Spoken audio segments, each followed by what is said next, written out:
Okay, so let's get started. Thank you all for being here. Happy Monday. We're really privileged and excited to have. It's not often that we ask a guest to tell us, well, which of your 2 books do you want to present on? Because Professor Slobogin has just published 2 different books, and we have flyers which we can pass around. If you'd like. One is on virtual searches, and we can also thank Sarah Gale here for suggesting the title for one of the 2 books. We actually had a conference here for people working on books, and we suggested that these 2 topics be split apart. So maybe it's in part the Duke faculty's fault for encouraging totally their fault. Totally. To both write these books and to write 2, not just one. But we really thought that you would enjoy hearing about the virtual searches book. Some of you may be taking criminal investigations and procedure and have lots of questions about the ways in which technology is pushing the law. And another impetus for this book, Professor Slobogin has written countless. We collaborated together on the policing project, which just miraculously ended, and the principles were all. Many of those principles and the most challenging ones were ones that Professor Slobogin took the lead on, because existing constitutional law, having dealt with problems that like the framers of the Constitution saw and the things that the English were doing with warrants and the like and warrantless searches, don't map on easily to our new digital world, where enormous bodies of information can be accessed by both government and private actors. Those policing principles sought to deal with these new categories of surveillance and searches, and Professor Slobogin realized that even his own book on modern privacy law and the challenges of technology from like the early 2000s needed to be substantially updated, because the entire picture is different. Not just the law, because the Supreme Court has actually started to engage with technology, at least a little bit. Every 3 or 4 years there's like a case. But every month technology does things which radically change the ways in which we can be policed, given that so much of our information and lives are lived with at least connections to the virtual world, if not entirely in a virtual world. So I'm going to turn things over. Thanks, Mr. Slobogin. Thinking of questions, while you're eating, because you'd love to take as many questions as you can have. I'll try to stop you maybe in about half an hour. Yeah, yes, that's great. Great. Thank you so much. That was a terrific introduction. Actually, some of what he said I was going to say. Oh, sorry. And the very real.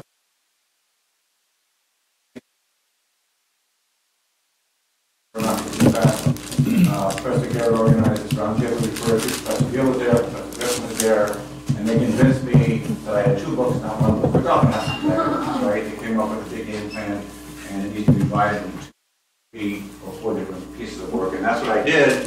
And I'm very glad that happened. I also want to thank for giving me the title to the outcome of the book, because I'm not going to be talking about today.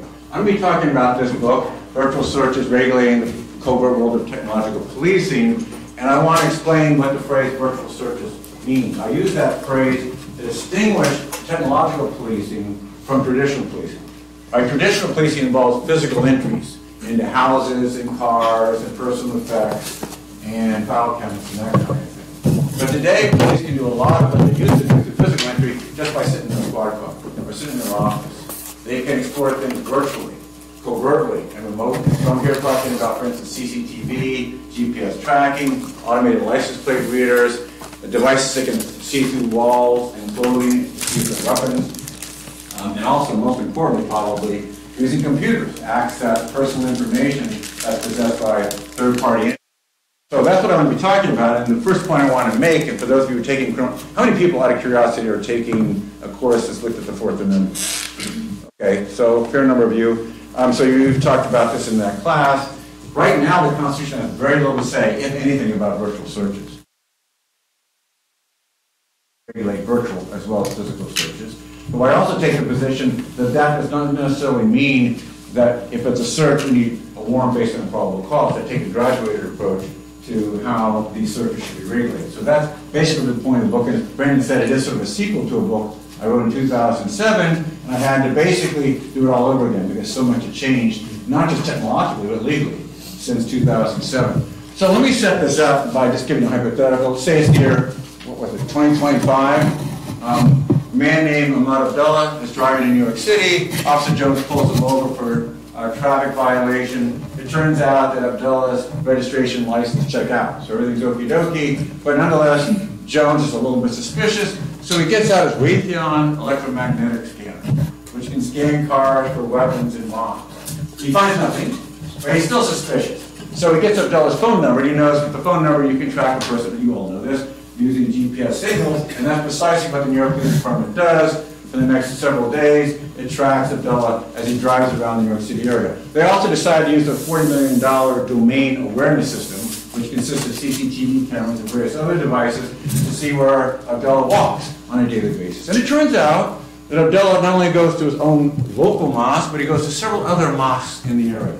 So now the police are very suspicious. Maybe they shouldn't be, but they are. And so they acquisition credit card purchase information, the acquisition communications records. Who is Abdullah communicating with via phone and by email?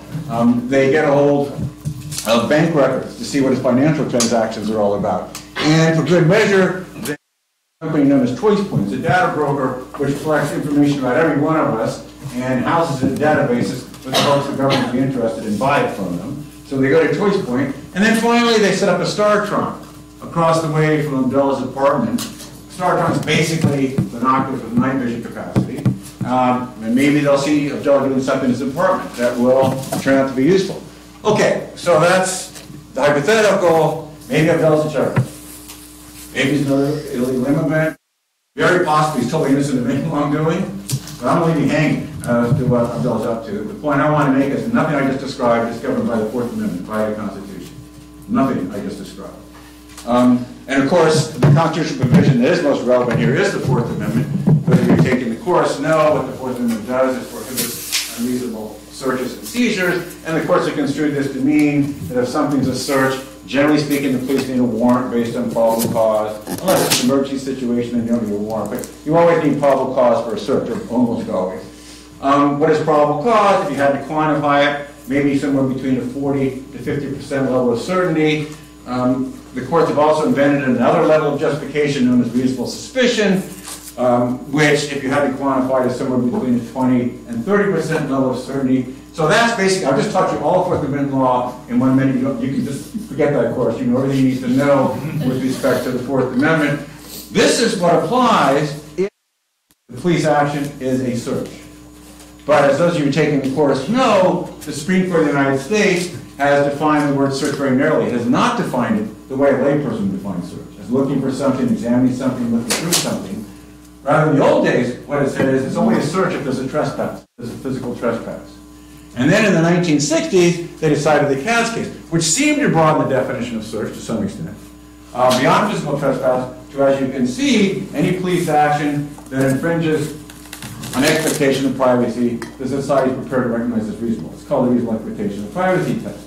And in Katz itself, the court applied this test to say that bugging a phone booth was a search. It would have been a phone booth under the physical trespass jurisprudence. Why? Because there was no actual trespass to a constitutionally protected area.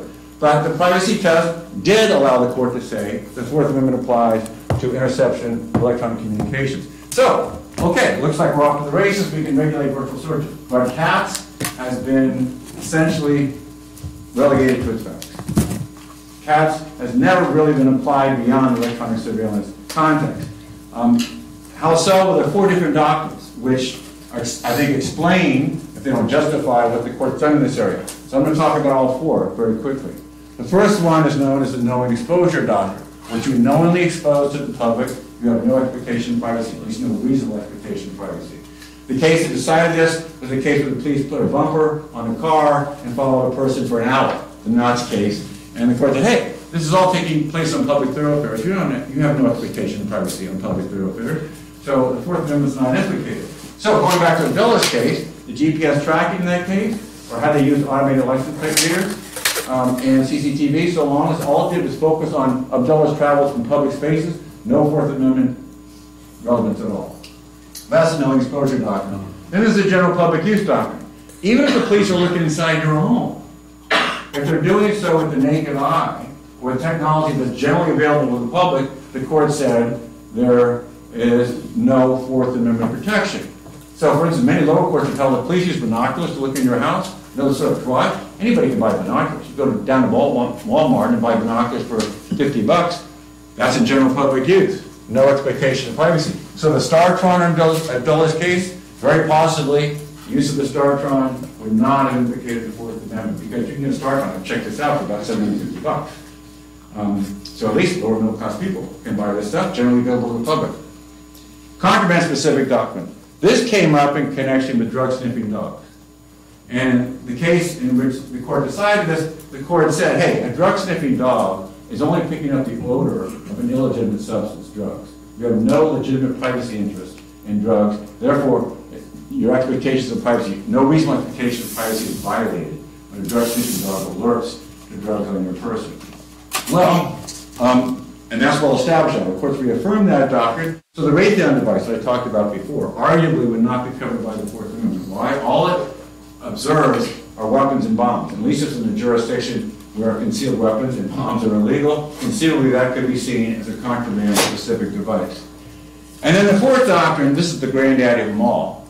The others three pale in comparison to this one, what is sometimes called the third-party doctrine. I like to call it the assumption of risk doctrine. The idea here is, if you give information to a third party, you assume the risk that third party will turn around and give it to the government.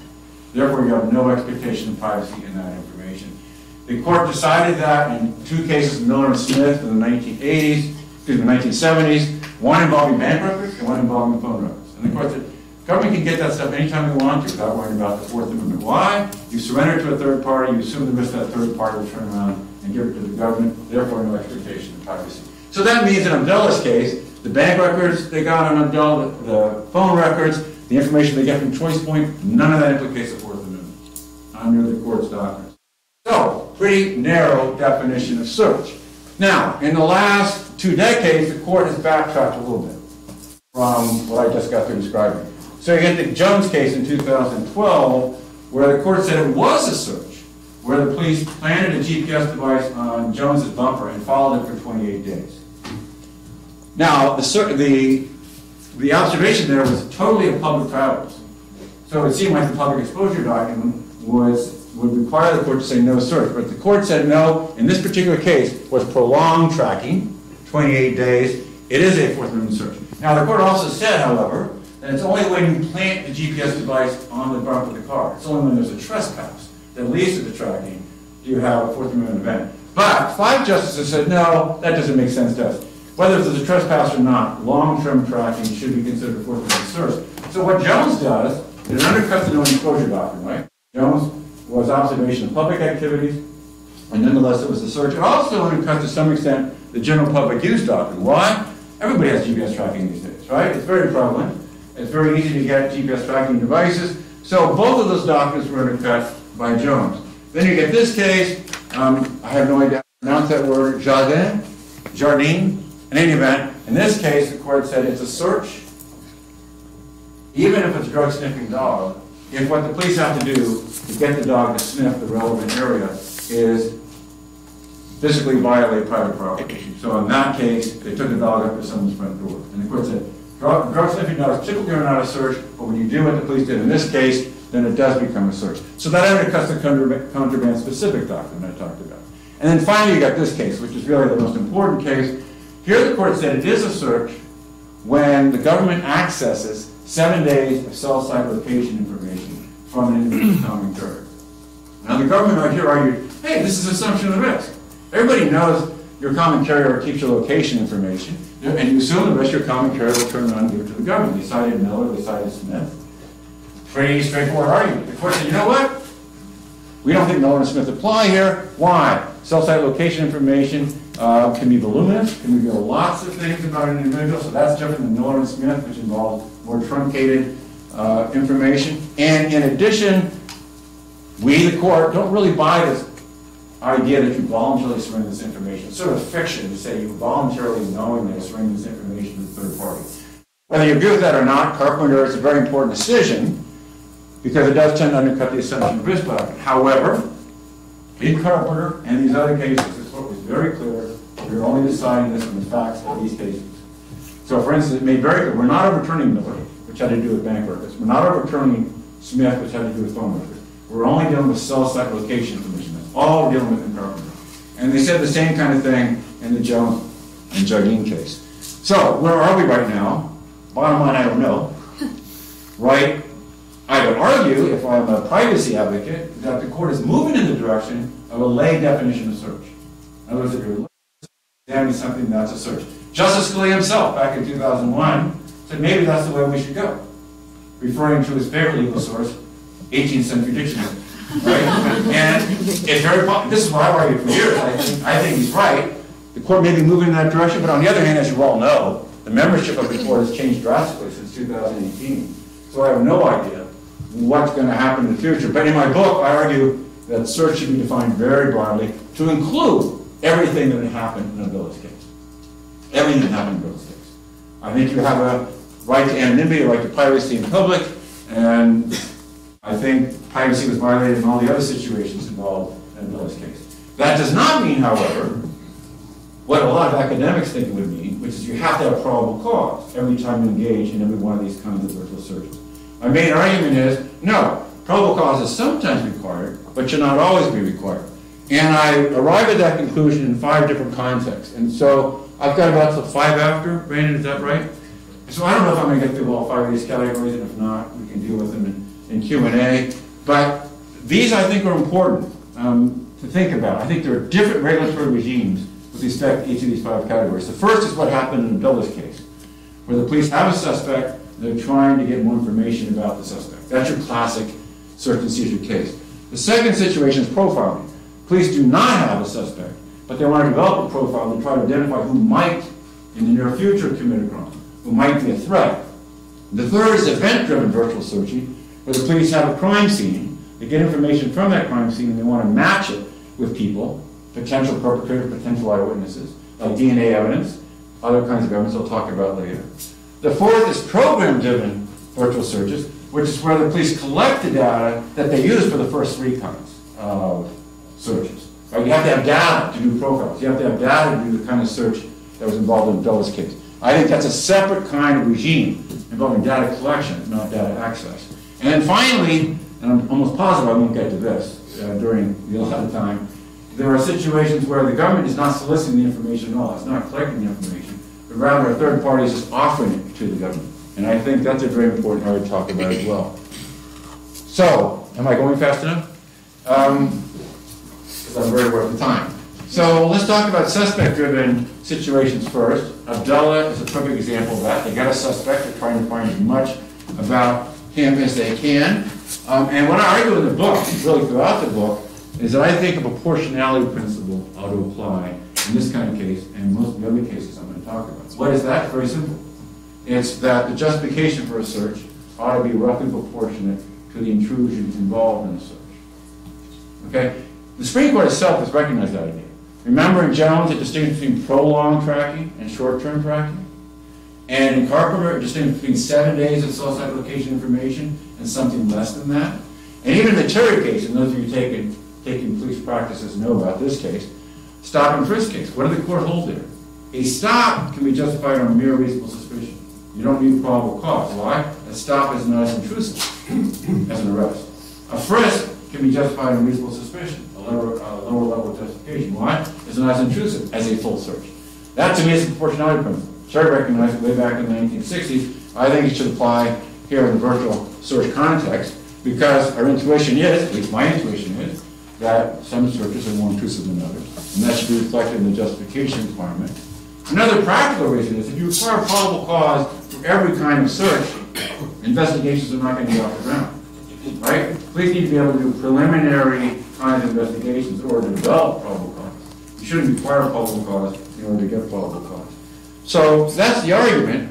One of the key issues, though, is okay, even if proportionality is a good idea in principle, how do you implement it? And so what I try to do in the book, and this is a much simplified version of what I do in the book, you come up, first of all, with tiers of justification, with the warrant perhaps being the most protected. Right? You need a warrant for the most intrusive kinds of searches. But some kinds of searches can be justified simply on a judicially issued subpoena, which might be based on reasonable suspicion. And maybe some virtual searches don't require judicial action at all, but rather can be authorized by an executive supervisor. says, yeah, go ahead. It all depends on the intrusiveness of the virtual search. So that gets to the next question. How do you figure out how intrusive something is? Well, I think you can look at positive law. You can look at statutes. So for instance, medical records are considered to be more private than utility records by statute. I think that can be an indicator of how intrusive something is. You can also do something that I've done for years, going back to the 1990s, that's how old I am. I've asked people how intrusive they think various kinds of police actions are. And you get some very interesting results, some of them contradicting the Supreme Court's assumptions. And not surprising, what you find is searches of the home are considered more intrusive than surveillance of outdoor activities. Medical records are considered more private than utility records. The content of communications are considered more private than metadata, that is the envelope information, email address you send something to, the phone number you dial. And most importantly, the amount of information that's obtained is relevant. So just like in Jones, 28 days of tracking is more intrusive than 1 day of tracking. That's what my surveys find. Getting one credit card transaction or just a day's worth of credit card transactions is less intrusive than getting months and months of credit card transactions. So that's the idea. And obviously a lot more detail needs to go into figuring out exactly how that works, which I talk a little bit about in my book. But that's the general idea with respect to suspect-driven virtual searches. Virtual search. These are much more controversial. Just using the word profile sends shivers down some people's spines, right? Profiling is a bad thing in many people's minds. But I want to talk about it because if we have profiles, we need to think about how to regulate them. Maybe we should abolish them. Maybe we should not allow them. But if they exist, there at least ought to be a regulatory regime. Many of you have heard of drug credit profiles, right? This is what police purport to use to figure out who to stop in an airport, who to stop on the highway. I'm not sure these drug credit profiles are actually real. I think they're often made up, but nonetheless, they do exist according to the police. But nowadays, they're getting algorithmic about this. They're using artificial intelligence. They're using data-driven methods of developing profiles. So Chicago has famously developed something called the Strategic Subject List. The nickname of this is the Heat List. And it looks at arrest records, conviction records, who's on the gang list, and it develops threat scores for people based on this kind of information. From 0 to 300. You don't want to throw a score of 300. You don't even want to throw a score of 100. So that's what Chicago did. Then there's a private company called Beware that not only looks at the information the Chicago Police Department looked at, it scrapes social media to find out even more about individuals and help develop threat scores. And then there's a fairly sophisticated profile developed by Sherrod Boyle and various other people at Harvard and Stanford who use the 3 criteria we have here, and only 3 criteria, to develop an algorithm designed to figure out who to stop. And actually it had a pretty good hit rate. 40 to 50% of the time, the people who were indicated as high risk had a gun on the person and were up to no good. So that's just an example of what profiling involves. Do I think we should allow it? I'm not going to answer that question, but I am going to tell you what I think the law needs to think about in terms of whether it should be allowed and how it should be regulated. And you will probably be able to tell by the time I get done with the 5 requirements that I think ought to be imposed. That's going to be very hard to develop a legitimate profile of the type I'm talking about. So what's the first requirement? Actually, I was talking to Brandon about this a little bit earlier, and Brandon's writing an article about this. These profiles need to be transparent, okay? It may be that algorithms in some walks of life, they can be black boxes. We don't need to know what's going on, but in the criminal justice system, we need to know what the risk factors are. We need to know the makeup of the algorithm, and that's for a number of different reasons, but one is we need to make sure that racially biased data is not being fed into the algorithm. As you all know, probably, black people and white people possess marijuana at about the same rate, but black people are arrested far more often for drug possession or marijuana possession. That can taint an algorithm. That can create flaws in the algorithm that identifies black people as higher risk than white people. We need to know that so we can, in fact, correct the algorithm. And in fact, a number of organizations that develop these profiles now no longer use drug possession crimes as inputs for that very reason. In addition, and this is where proportionality that I talked about before comes into play, you need to make sure you have a hit rate that justifies the kind of information you're accessing in order to use the profile. So if it's like the Chicago profile, which is just looking at arrest records, since that's pretty much public record, maybe you don't need much justification. But if you're going into social media data, or worse yet, medical information, that kind of stuff, you need a much higher hit rate. You need a very high hit rate to use that algorithm. And I can tell you right now, these profiles do not have real high hit rates. Also, you need to have a hit rate that justifies whatever police action the police are taking on the basis of the algorithm. If the police are going to stop someone based on an algorithm, they need reasonable suspicion. And remember before I said that should be quantified around 20 to 30% level. They should have to show a hit rate of 20 to 30%. And right now, again, most of these profiles don't come close to that. Maybe a profile would justify surveillance, but it would not justify a physical stop, certainly not an arrest. And finally, I think, even if the algorithm meets all the other requirements, the police should have to show that the individual's engaged in conduct, at least before they stop the individual, they have to show the individual's engaged in conduct that corroborates the threat score. Because otherwise, the police who say, hey, this person has a high threat score, could stop that person over and over again, every day, any day they wanted to, because the person's always going to have that same threat score. There needs to be conduct that corroborates the threat score. And I could go on and on about that, but I won't. The next kind of virtual search, event-driven virtual searches. So what are examples of this? This is actually very interesting police work. I think it's fascinating. Maybe it shouldn't be done, but unless it's fascinating, maybe some of you have heard of Datadog. What's that? Let's say a murder occurs right outside here. The police these days will go to Google or Verizon and find out all the phone numbers around the scene of the crime at the time it occurred. And see if I can identify perpetrators or eyewitnesses of the event. It's just like what the police used to do. They used to go from door to door and knock on doors and say, did you hear anything? Did you see anything? Well, this is using digitization. This is using technology to do the same kind of thing. Baltimore had a plane that flew over the city during the daytime and recorded everything that went on. And people would come out as white dots on the recording. If a crime occurred, then the police would go to the recording and TiVo backwards and forwards to see where people at the scene of the crime at the time it occurred came from and where they went to try to identify eyewitnesses or perpetrators. So that's what I mean by event-driven. And the police are trying to match what happened in the event with people, perpetrators. I happen to think, somewhat controversial, that if you apply the proportionality analysis here, not much justification is required. Why? All the police, even though they're getting information about lots of people, all they're finding out about one individual is where they were at a particular time. That's all they're finding out. It's not like Jones, where they're tracking for 28 days. They're finding out one data point. So I don't think much justification is required. However, I do think, by analogy to this case, Illinois versus Lister, that there ought to be some requirements. Those of you taking criminal procedure may know this case. In Lister, did not involve technology. The police set up a roadblock 1 week after a hit-and-run incident, at exactly the same time the hit-and-run incident occurred. Why? They wanted to see if they could maybe identify perpetrators or, more likely, eyewitnesses to the event. And the court said this was okay. Why? They were trying to solve a serious crime, because the person died in the hit-and-run. And they were limiting their intrusion to a time and place that made sense, given what they were trying to find out.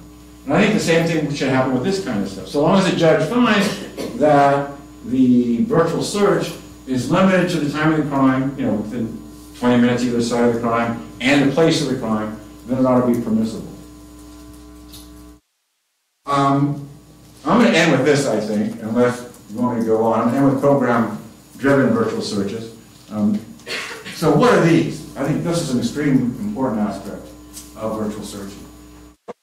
Virtual searches are searches that, as I said before, collect information. The information necessary to do suspect-driven searches, profile searches, and event-driven searches. You need data, you need information in order to do all these kinds of searches. So I call these programs. They're data collection programs.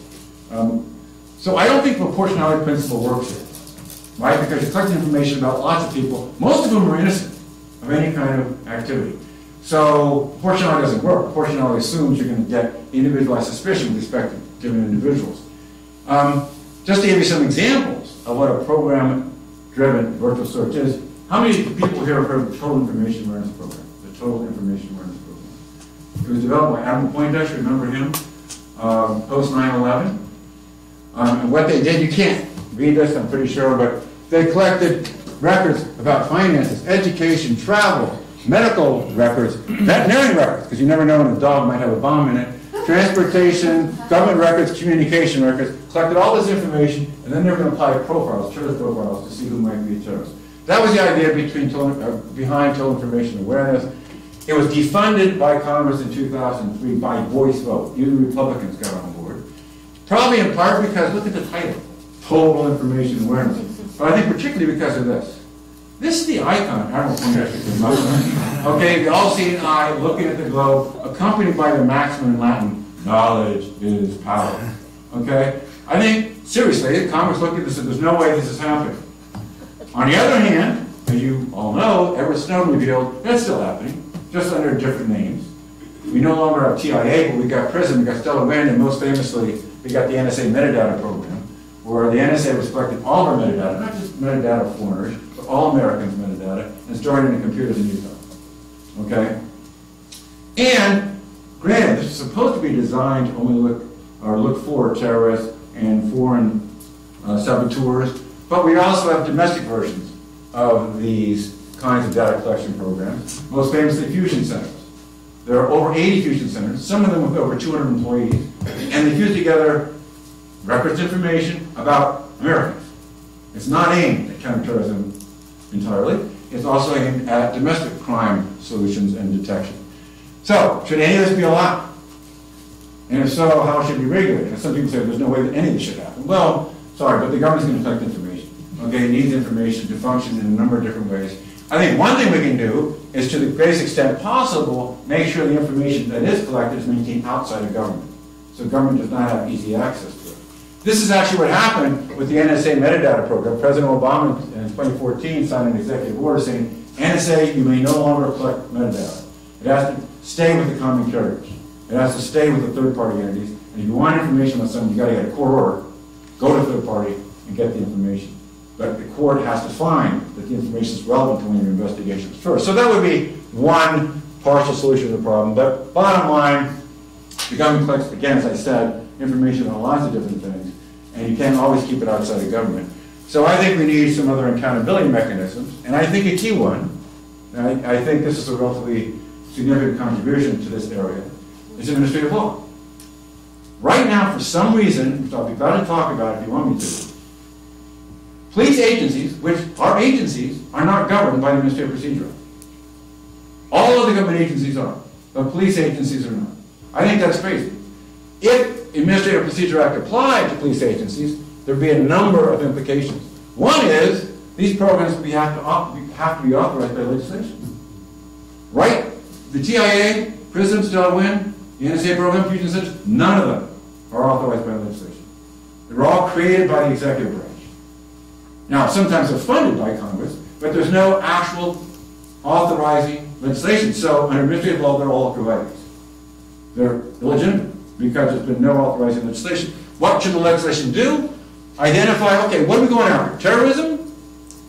Other violent crime? What? And what are we going to use in order to address those problems? What kinds of records should fusion centers and other kinds of entities be able to collect? And what are the targets of this data collection? There needs to be legislation on this. Right now it's a free-for-all, it's chaos. No one really knows what's allowed and what isn't, at least from the legislation. Secondly, of course, if the agency is authorized to do something, they need to develop regulations. There should be notice and comment procedures. Right? The public should be able to give their opinion about whether this kind of thing can occur. And you may remember that once the public found out about the metadata program, it ended almost immediately because the public was outraged. Well, what should happen is there should have been authorizing legislation and then notice and comment, as opposed to Edward Snowden revealing everything after it's all over, after it's happened. There should be hard review. Courts should be allowed to look at the regulations and make sure administrative agencies, police agencies have taken a hard look at the rationale of their program. And that actually is a relatively robust type of review compared to what the courts do under the Fourth Amendment.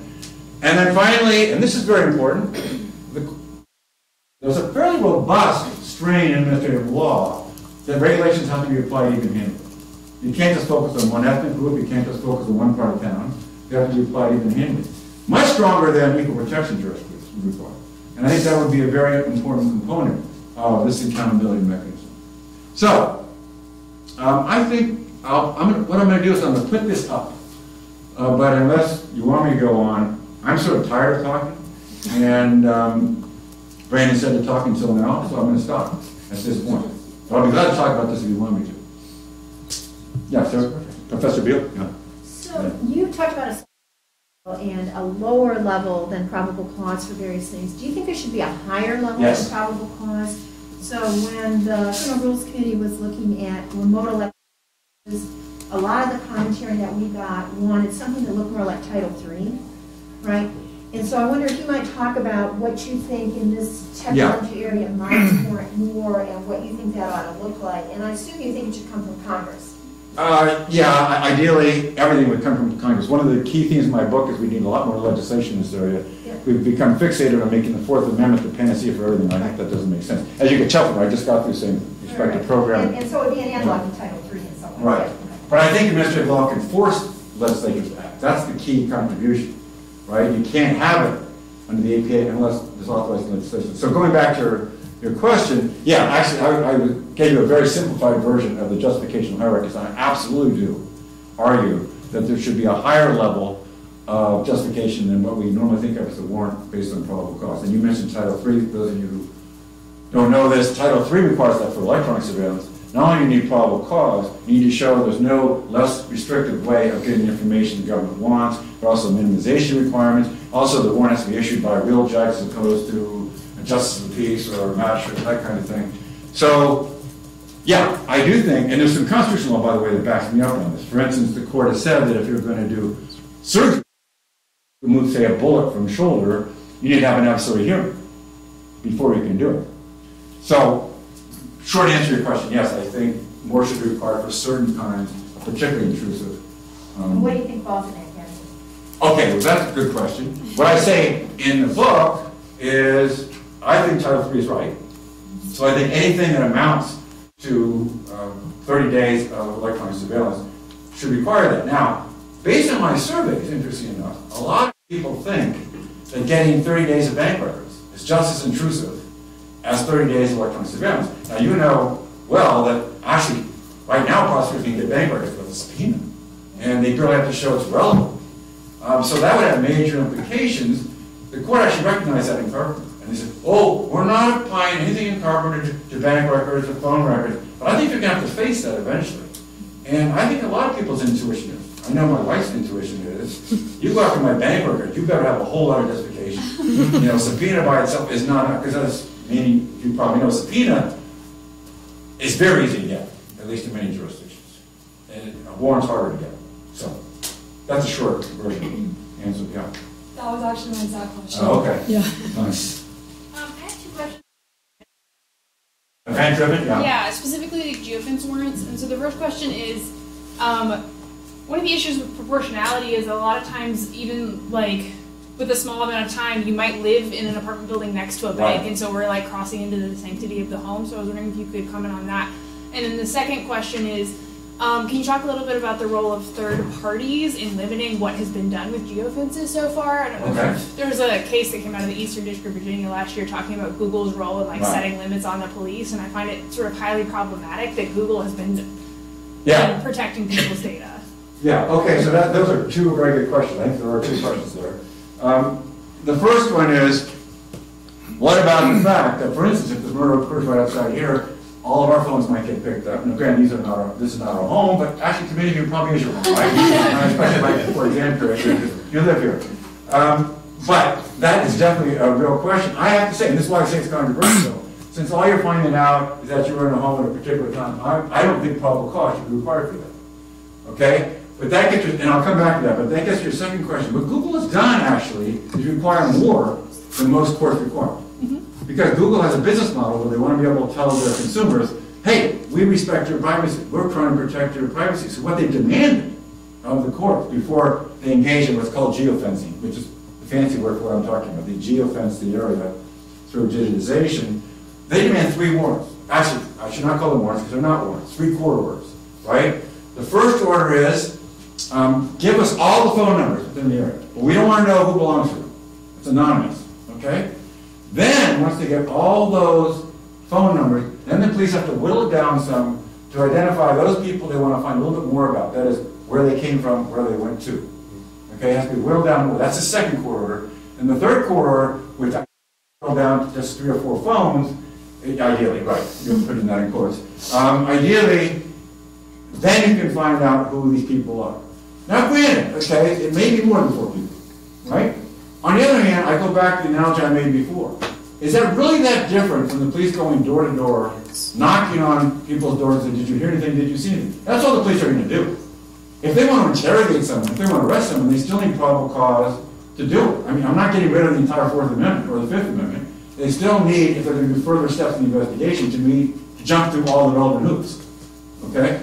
So my assessment is that this is nowhere near as tracking someone for 28 days like happened in Joe. But Google has done this, and it didn't have to. Google took it upon itself to require this 3-stage process, which I think is, from a privacy perspective, is somewhat commendable. Right? What you're talking about with the data dumps, especially with what you were just mentioning of like it's similar to knocking on people's doors, how do you reconcile that with like the court's discussion of CSLI and Carpenter and that sort of data that's so intrusive and we all have to use a cell phone? Right. So Carpenter was not an event-driven search. It was a suspect-driven search. So they were trying to get as much information about Carpenter as they could. So they just focused on Carpenter. That's the only person they were looking at. So it's like a double. And it's actually very interesting. There have been 4 bank robberies in the same city during a short period of time. So it's okay. We think it might be Carpenter. We don't have probable cause. We think it might be Carpenter. So what we want to be able to do is find out where Carpenter's phone was on the day of these bank robberies. And it turned out that he was near all 4 banks at the time the bank robberies occurred. I think it's very clever police work. But I also think because they're getting so much information, and I agree with the court in other words, they need a probable cause. So before they could get all this information, they need to say, we're pretty certain it's Carpenter. And they would need a court order to get it. Okay? I happen to think they did have probable cause on the facts of Carpenter, but that's up for debate. Okay, but the point I'm trying to make in response to your question, that's different than event-driven, where they're only getting 1 data point, not 7 days, or actually they got 130 days of CSLI about Carpenter. They focused on 7 days. But actually it was 130 days overall of cell site location information. And that's why I have this typology, these categories. I think they're very different and should trigger different regulatory regimes. Want to talk about this? So, Chris, how robust are the proposals to changes in technology? You mentioned beginning the remarks that you sort of kind of redo one of the things, right? And things are happening now at just lightning speed. Right. And I get that the proportionality principle is one that apply across areas, and as the technology becomes more intrusive or less subject to human control or less democratically accountable, presumably you can adjust proportionality balancing. But there's where you don't have proportionality balancing, or where you may not even know exactly soon what the technology knows, right, about put something in place that can, through machine learning, kind of figure out other things that you may not have asked it for that in fact will be useful. And once you see them, you can't unsee them, right? And then it becomes sort of part of this, what you're saying. So I'm just wondering if in general you can talk a little bit about, what are there safeguards built into this approach or checkpoints built in that allow for when technology really ramps up significantly, something has to happen? Yeah, so you mentioned AI, that's really the bogeyman running through all of us. I mean, AI might take over the world eventually, right? So I think that's why I developed this typology. My original book was only about suspect-driven searches. That's all I focused on. And I realized, hey, there's a lot of other kinds of uses of technology that law enforcement has. I'm hoping that covers the gamut. I may be wrong.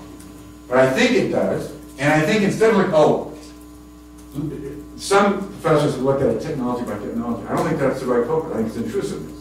And intrusiveness, I think, applies in any kind of situation. Now, you're absolutely right. With AI, we may not know how intrusive it is.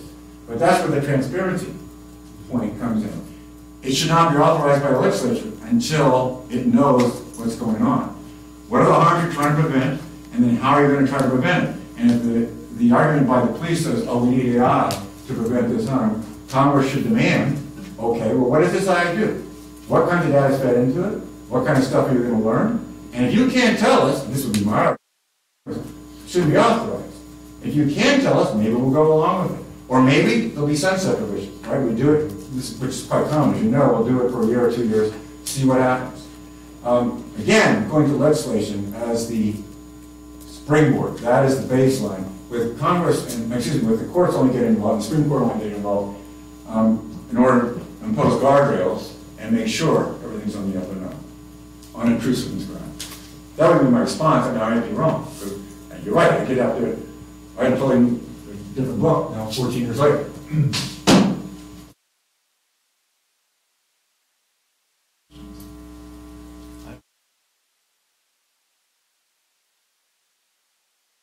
Want to talk about this? So I only read the first third of the book. Yeah. Maybe talk about it in that second. Oh, you missed a surprise ending. Yeah.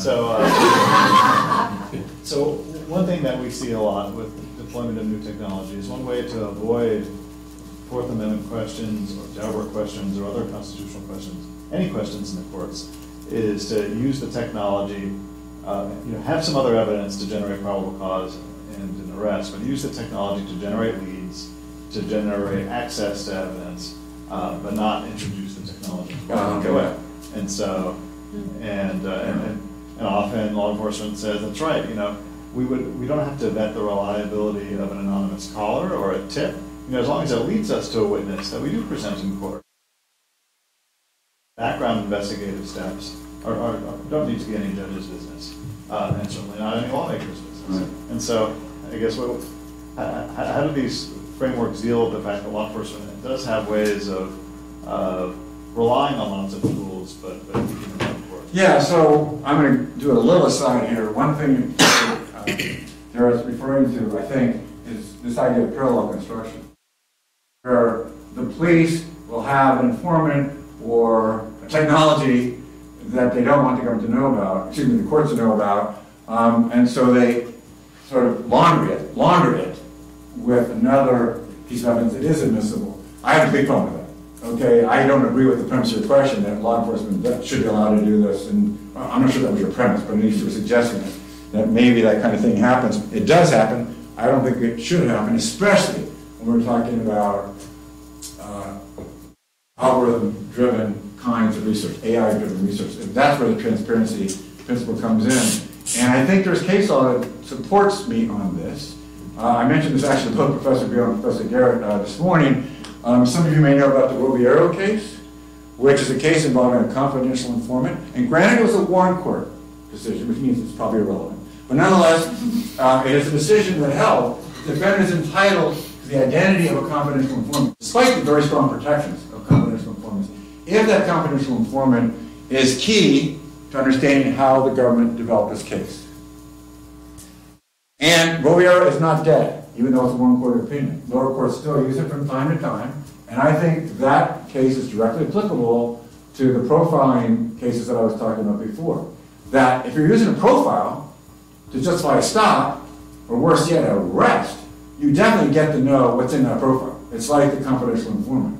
You should be able to know about the inner workings of the profile, and that might require a Daubert hearing. Professor Garrett mentioned Daubert. It might require that in an individual case, the inner workings of the algorithm be exposed. But actually what I would prefer is that Congress deal with it first.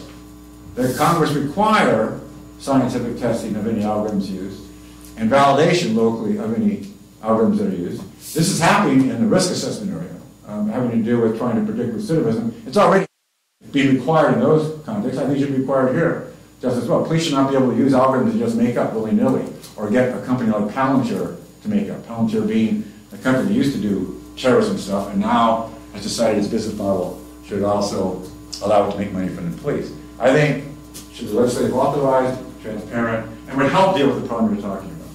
But I wouldn't solve it. But some lots of examples of judges in recent years saying, yeah, if it's not being used to generate evidence, there's no witness on the stand at trial involved in this evidence. so yeah, that's one example. Counterexample. We don't need to hear about it, and we don't need to ask. Right. Yeah, I know. I understand. Some judges do that. I think in technology, we're in a different world, and we need to understand what's going on. So another example that fits, I think, what you're talking about, how many people have heard of the Stingray? The Stingray is a device that can actually do a number of different things. One thing you can do, which is relatively unintrusive, is just find out what phone numbers are being called within a given area. It can also pick up the content of conversations. So for years, the police would basically engage in parallel construction. They'd launder what they learned from the Stingray. They'd put on a live witness who said, oh, well, we discovered through our sources that so-and-so was involved in drug trade. They would never describe what their sources were. In fact, they were in a contract with the maker of Stingray not to reveal that Stingray was being used. I think that's totally legitimate. And in fact, this is my counterexample, when the Maryland judges found out they were being hoodwinked, they went crazy. They were outraged. And they said, we're never allowing you to testify in this court again because you lied to us.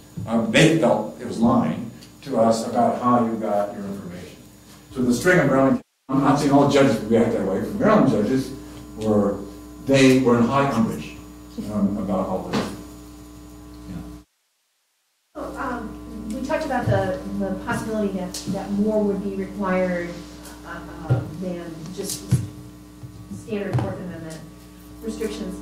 When we were looking at these remote electronic searches authorized under Rule 41, Google and others came in and said, you are going to do harm to the underlying data, right, and to the hardware and so forth if you do these remote electronic searches. And it's like, well, what could go wrong? You have government bureaucrats doing this. You may really screw things up.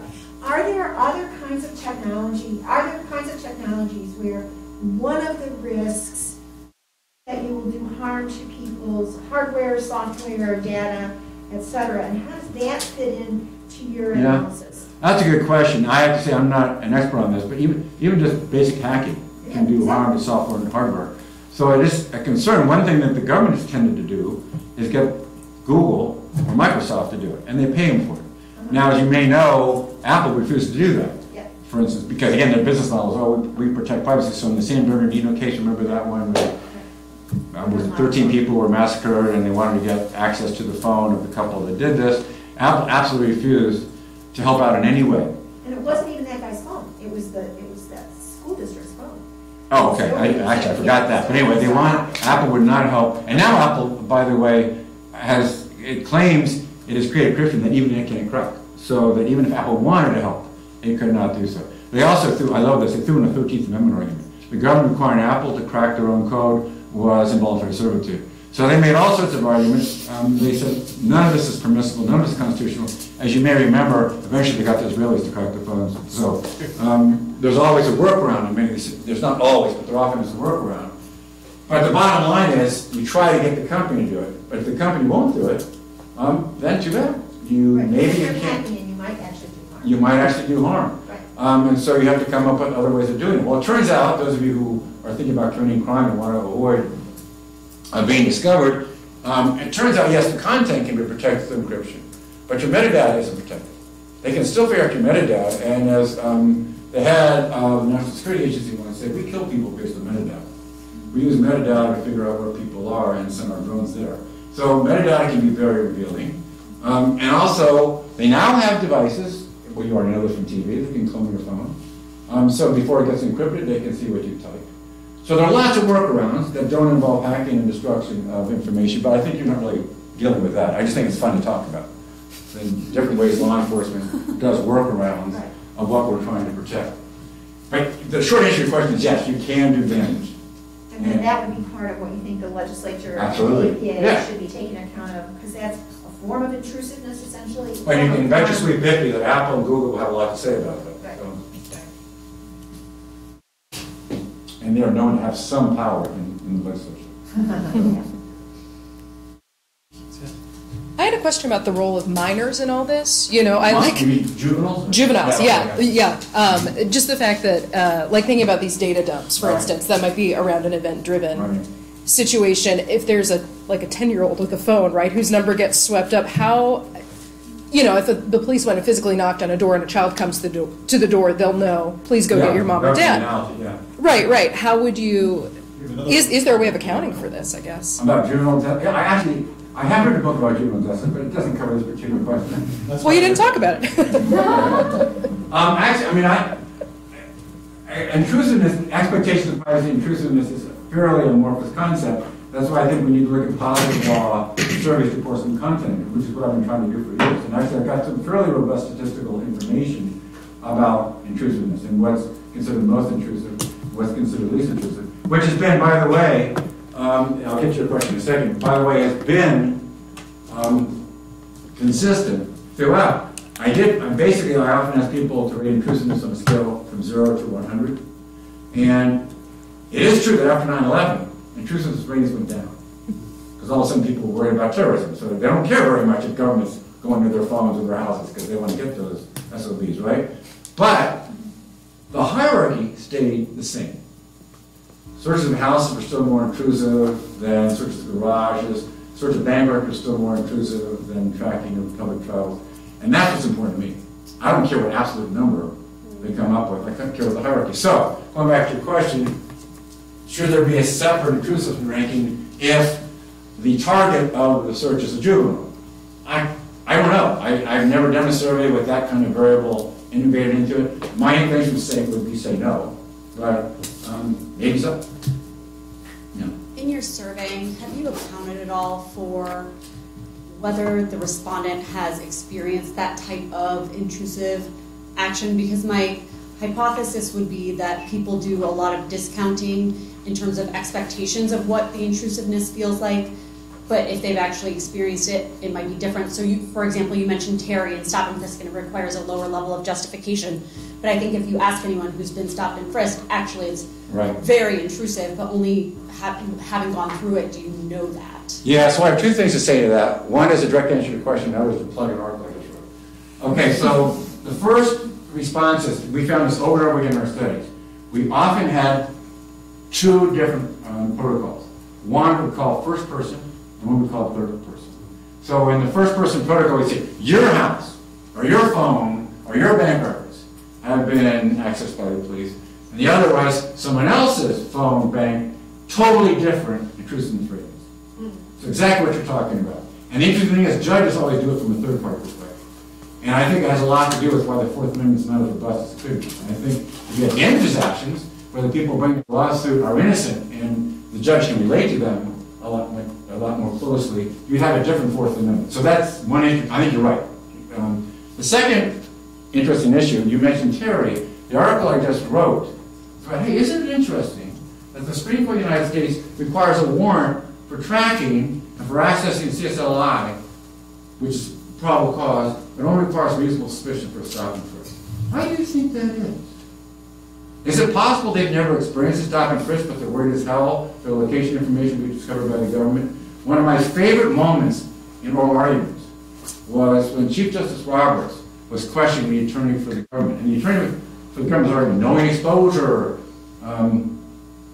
Obviously that applies here in the Jones case. When Chief Justice Roberts says, you mean they could put one of these GPS devices on my car and track me for 30 days?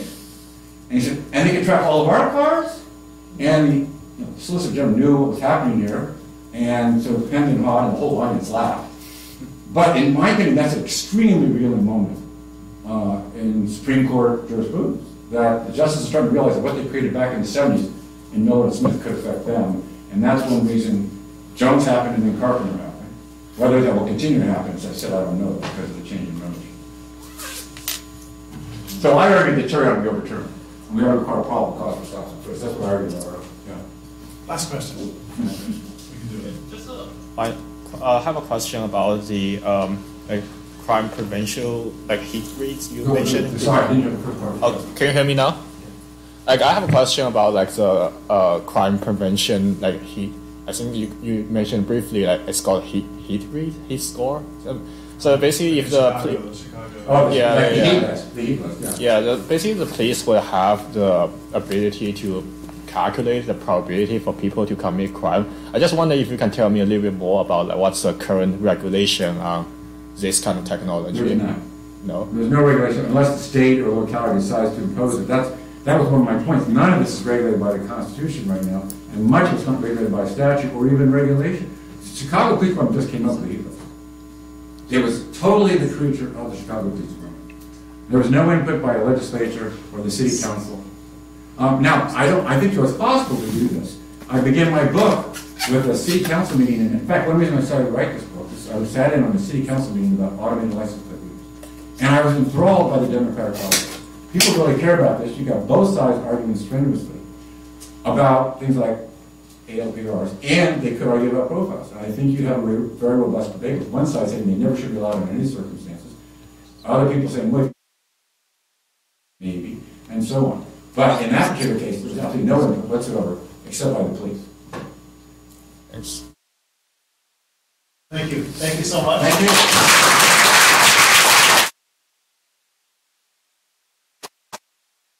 Flyers, both of these books are available. Oh, there are flyers. I just know what to do with them. So